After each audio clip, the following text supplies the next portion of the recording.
Fishing communities on the Gulf of Guinea are suffering.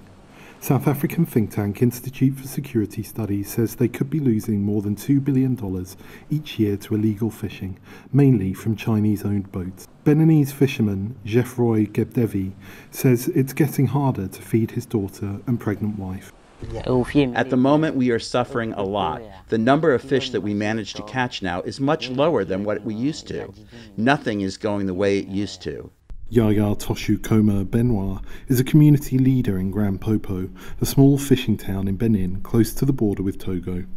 He says houses are empty as community members have been forced to leave to find work elsewhere. The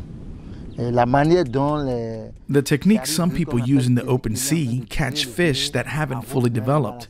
That's why there are no more fish. If we can ban this practice, that's good. There are lots of fishermen who use smaller mesh nets, so there are not many fish left. The Environmental Justice Foundation says illegal fishing boats in Ghana use Ghanaian flags, but 90% were traced to Chinese owners. Like these in video, it's shot from 2019 to 2022. There is an overwhelming call for basic measures to introduce transparency. Cars has a number plate, has an identifier. Put very simply, give each of these vessels what we call a unique vessel identifier to get rid of all these people that, many instances are simply stealing fish from some of the poorest people on our planet.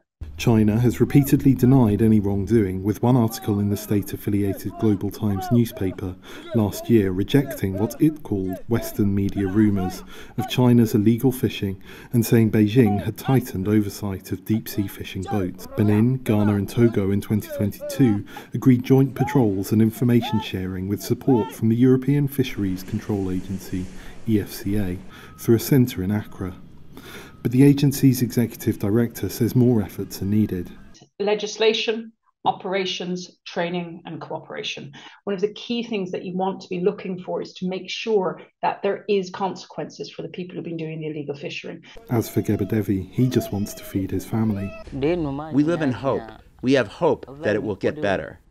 Other fishermen VOA spoke to in Benin said the joint patrols seemed to be helping and fish stocks were showing some signs of improvement.